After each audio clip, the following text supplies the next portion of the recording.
There are so many social media platforms to choose from that most business owners focus their time and attention on one or two. When deciding which sites are best to brand and market your business, you can't forget the visually engaging pins and boards found on Pinterest. There's a few standout ways in which Pinterest varies from other social media sites. While you can follow users and they can follow you, it's not about friends and followers. Instead, it's about generating instant access to engaging visual imagery and informative pins regarding any and every area of interest. These pins can be added to a user's personal boards for future reference. Anyone can access any other user's pins by the category or keywords related to the pin.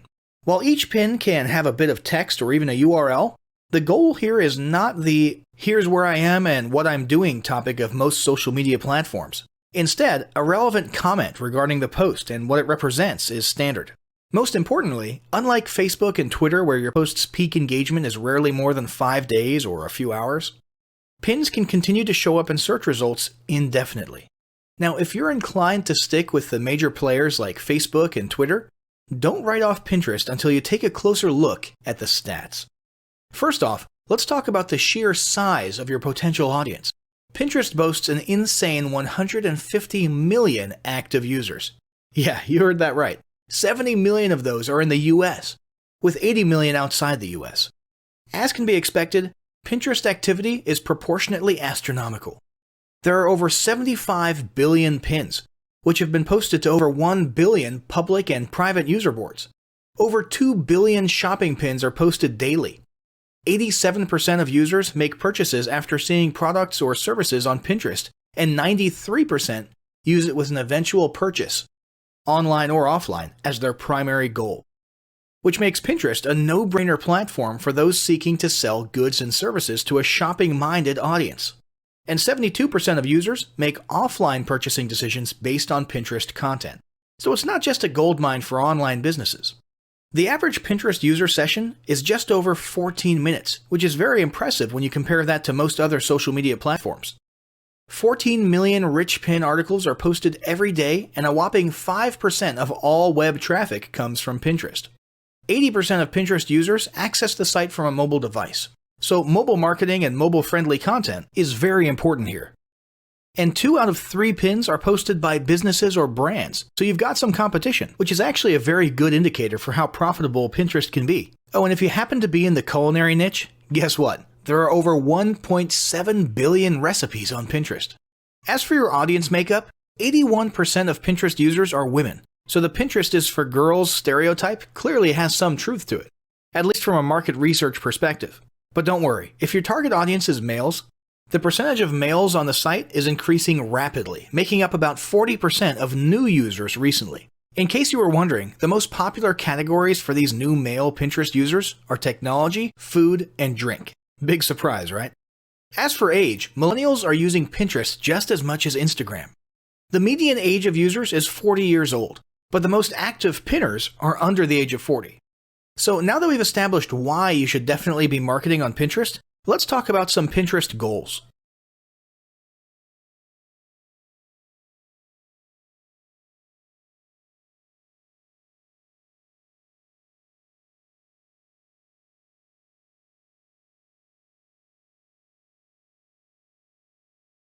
Establishing marketing goals is critical to the success of your Pinterest marketing. Countless entrepreneurs and businesses have set up a Pinterest presence, made a few posts, and then let it sit untouched for months or even years. This is usually due to a lack or absence of goals. So, before you even begin establishing any sort of Pinterest presence strategy, you need to establish clear marketing goals. Your goals should be specific, measurable, and attainable. They can be long-term, short-term, or a mix of both. Deadlines and milestones can be helpful as well. I want to increase my social following would be an example of a bad goal that will likely result in your marketing efforts petering out after a while, because there's no specific milestones. I want to gain 1,000 likes by Christmas is an example of a good goal. It's specific, measurable, and certainly attainable. Below are some examples of the various goal categories you might be interested in for Pinterest. First up, traffic to website. And here we're talking about sales, leads, or content marketing.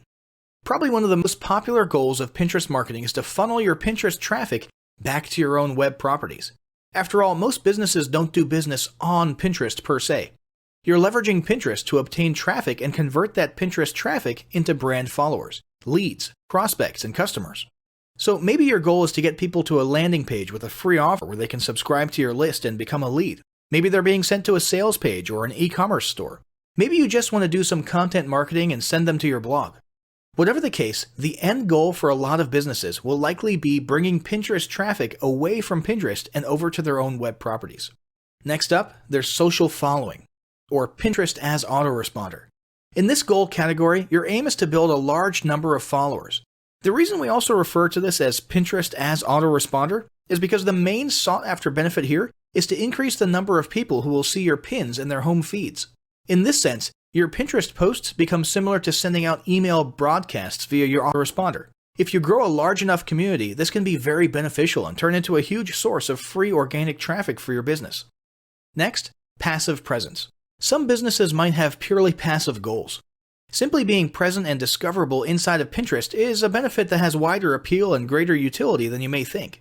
In many cases, a company's Pinterest presence might supersede or even totally replace what was once the role of a blog. Your business's name, logo, a short intro statement, and a link to your website can be found on your Pinterest profile. And depending on your audience, that might be where people are most likely to seek you out rather than your website. Much like a blog, people can see your boards and recent pins.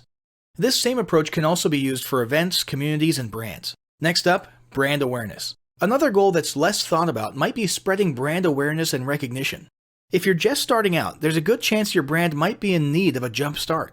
If nobody's ever heard of you, a great way to increase recognition is to simply pin and share unique, helpful, or entertaining content and get your name, logo, and overall brand identity in front of as many people as possible, as many times as possible. If this is your goal, you want to avoid being salesy in the beginning.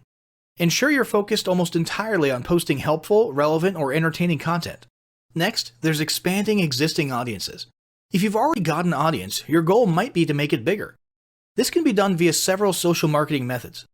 Pinning or repinning viral content, either curated or created by yourself, can lead to a huge increase in your Pinterest audience. Although creating your own viral content can be great, if you don't have time or the means to do so, you can simply leverage existing content that's already proven itself to be viral by curating or resharing it with your own comments or angle added to it. Also, a few humorous images and memes can't hurt either. Other ways to expand existing audiences can include contests, sweepstakes, and gamification. Assuming your offers and prizes are compelling enough, incentivized sharing can be very effective.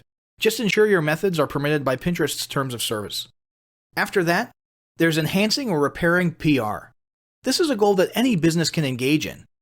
Non-sales related PR campaigns can include pinning photos or videos that foster positive value and goodwill, or even involvement in noble causes or social movements. On that last one though, be careful not to alienate half your prospects if the movement is too political or ideological. Did your business recently donate to a charity, or build a school in a third world country? Serve food at a local pantry? These are all things to pin about. These don't necessarily need to be about things that your business participated in. They can be content about general things like a heartwarming video about helping the poor or caring for the elderly. Special holidays like Christmas, Thanksgiving, or Mother's Day also present opportunities to leverage emotions, foster goodwill, and enhance your public relations. If necessary, PR repair can be done as well. If your business recently had a mishap or did something that caused negative PR, a campaign of PR enhancement like described above can work wonders in improving your public image. Last but not least, there's market research. This is a hugely beneficial goal of Pinterest marketing. If you're just starting your business or going down a new path, Pinterest can be an excellent place to learn more about your audience and your market. This can be done in a structured way by pinning to things like surveys and questionnaires, or in a less structured way by simply engaging with your audience, commenting, asking questions, and so on. Also, lurking or conversing in Pinterest boards related to your industry can teach you a ton about what your customers want and who they are. Beyond that, you can monitor your competitors' profiles and boards to see what their customers like and what they're complaining about, so you can adjust your business accordingly. Creating your own board and engaging within it is another great way to get a constant stream of market and audience data flowing into your business. Ultimately, your goal should be to come up with one or two ideal customer avatars that you can then base your marketing and product development on. All the goals you've learned about in this section require some sort of presence on Pinterest. So let's discuss how to start building that presence.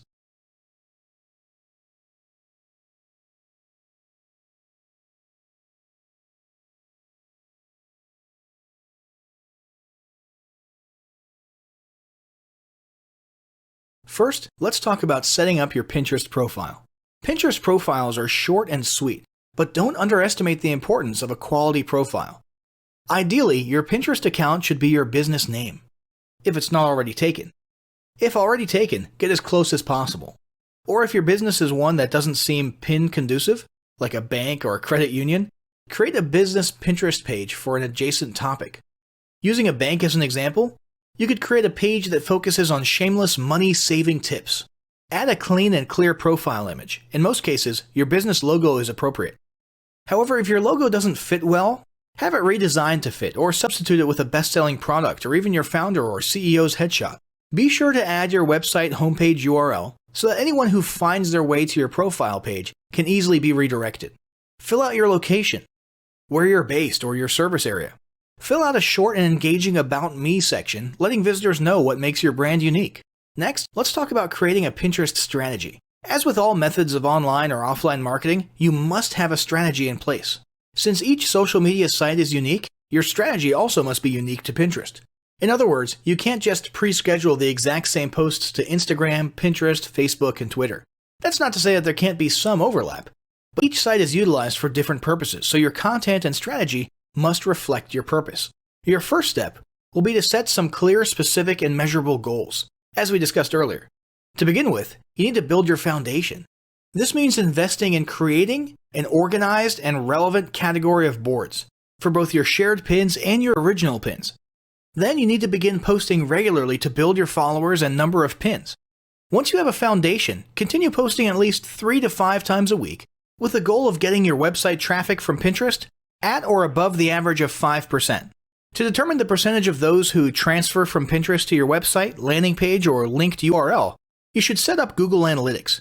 You can also use your preferred analytics software or view the analytics provided by Pinterest. Your page must be set up as a business account to view Pinterest analytics. What you're looking for is which pins do the best so that you can create similar yet unique pins. Let's talk about setting up rich pins. Rich pins simply mean that you can provide in-depth context about your pin. There are currently 4 rich pin options: app, product, recipe, and article. For example, a product-rich pin could automate the current price featured on your website and might let the customer know if the product is in stock. You need to apply for rich pins, which is fast and approval is easy. Pinterest really just needs to verify that you're legitimate and that you have the basic metadata requirements. Next, there's promoted pins. The focus of this marketing guide is to help you design an organic Pinterest marketing plan, but we do want to make sure you're aware of all of your options. If you want to hyper-target your demographic, you can invest in paid promoted pins. Promoted pins increase engagement by 2 to 5% and drive more targeted traffic directly to your website or sales funnel or opt-in page. Your pay-per-click promoted pins offer advanced analytics and tips on what similar competitors are bidding on and which products are currently trending. The primary benefit of Pinterest paid advertising is that the cost per click is much lower than Google PPC. In most cases, you can bid under 50 cents per click and generate impressive conversions. Selecting your keywords is also far more intuitive. Now that we've talked a little bit about getting started on Pinterest, let's move on to Pinterest content ideas and best practices.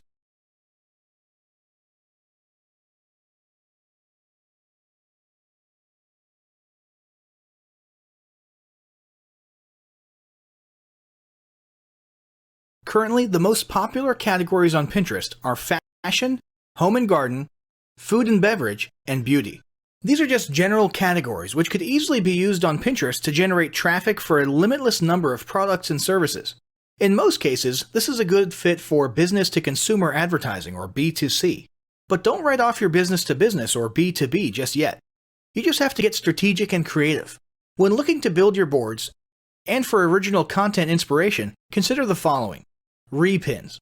Repinning is the fastest and easiest way to bulk up your boards. Your category boards should be designed to inspire or educate anyone who visits your site. Even though a pin is repinned, you can add your own unique comment. Just make sure the source is always clear. Next, let's talk about the importance of adding the Save Pinterest button or widget to your website. This will increase engagement on Pinterest by neatly organizing content on your site that visitors want to refer back to on their board of choice. Once saved to their board, the save has the potential to be repinned. How will they know that they can repin website graphics to their Pinterest account? When they hover over the image, the Pinterest Save button will populate. Now let's talk about quote cards. Quote cards continue to be one of the most effective pins out there. With the long list of user-friendly quote card generators, you don't even have to have graphics design skills to generate a pin worth sharing. This includes seasonal quotes, questions by industry professionals, and even original quotes and phrases relevant to your target audience. For example, 3 things only a nurse would understand. Next, recipes. Like we mentioned earlier when we were discussing statistics, there's over 1.7 billion recipes on Pinterest. Now, you don't want to post recipes if they're not relevant to your brand, product, or services, but if you're in any way related to food, health, beauty, fitness, or home, recipes can be a part of your mix. Next, there's infographics. Infographics come in many forms and are a visually engaging method of delivering fun facts, educational facts, product facts, or any information relevant to your primary target audience.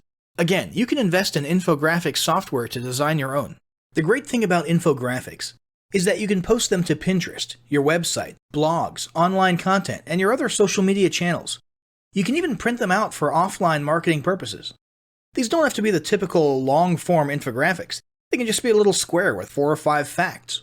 Next, there's visually engaging imagery. If you're new to Pinterest, then now is the time to start browsing. What you're searching for is the quality of the photos that are performing well, the ones with lots of repins and comments. What you'll notice is that most of the posts look as though they're professionally photographed. You might not have the budget for professional photography, which is where do-it-yourself editing tools come in. Add a filter and adjust lighting, and you can make most photos look better. Just make sure your editing does not misrepresent the color of your product. Then there's casual product placement. Your photos and graphics need to accurately reflect your brand, but that doesn't mean your product needs to be front and center. In some cases, front and center might be the best way to go, but in most cases, not so much. For example, if you sell luxury interior paint, well, you can only have so many photos of your paint can, paint on the wall, brushes, or of painting in the act. So instead of, or in addition to those, why not post some photos of staged living rooms with your paint on the walls? Or let's say you sell fashion accessories. Your posts will get more action if you show stylish ladies sporting your fashions, as opposed to a ton of close-ups of your jewelry or handbags just laying down on a flat surface. Now let's talk about ratios for your pins. Pins that are too tall get cut off on mobile devices. And since 80% of users use mobile devices to browse Pinterest, you really don't want that. You can upload any size pin, but not all will reformat in the visually appealing manner that we're looking for. When it comes to ratios and designing your pins, keep these tips in mind. Profile photos should be 165 by 165. Your board cover image, 217 by 146. Tiny thumbnails will be 70 by 70. The aspect ratio for pins is 2 by 3 to 1 by 3.5. The maximum pixel width is 736 pixels, but you might want to aim closer to 600. Keep long pins like infographics at 736 by 2016. The ideal pin size is 736 by 1104 to 2016. Now that you have a better understanding of how to get started, you might be searching for a few best practices to make the most out of your new social media platform. Here's just a few. Number 1, follow and repin local business owners. Not competitors, but businesses you do business with, or that you're a personal patron of. Odds are they'll return the favor. Bonus points if you have a shared target audience. Number 2, start off with at least 6 boards that have at least 20 pins each. Set a goal to repin at least 5 per week to each board, and at least 3 original pins. Aim for no less than 10 boards total. Number 3, keep an eye on your competitors to see what they're doing and what works. The goal is not to copy, but gain inspiration. This includes businesses in the same industry, but in other service areas, even in other countries. Number 4, find ways to link back to Pinterest. Install the Pinterest Save widget to your website. Add your Pinterest URL to your monthly newsletter. Include it in your email signature. Or offer promo codes which can only be found by visiting Pinterest. Number 5, while your clients can't pin to your board, you can create offline and online incentives where the winner will be featured on your social media. For example, you could provide a prize, including a celebratory pin on Pinterest, as an incentive to the 50th customer who posts creative use of product on social media. Number 6, make a short list of restaurants, businesses, and brands who excel on Pinterest. Regardless of their industry, they have at least a few methods you can test. If you're not sure where to begin, simply type top pins or top add your industry pins into the Pinterest search bar to see what populates. Number 7, don't utilize Pinterest to spam your followers, but feel free to send direct messages to those who leave comments. Pinterest success will not occur overnight, but with steady activity and engagement, your organic marketing will begin to drive quality leads to your business, website, and sales funnels. Now, as great as all this info is, it's not going to be of any use to you or your business if you don't apply what you've learned. So, roll up your sleeves and get ready to execute the steps in the following battle plan. Step 1. Spend an hour brainstorming your Pinterest marketing goals. Step 2. Think about what kind of boards and pins are most useful for your business or niche and develop a content plan. Step 3. Take 15 minutes to create and optimize a Pinterest account and at least 6 boards in accordance with what you learned in this guide. Step 4. Start filling your boards with pins, at least 5 each for starters, and begin implementing the best practices we discussed earlier.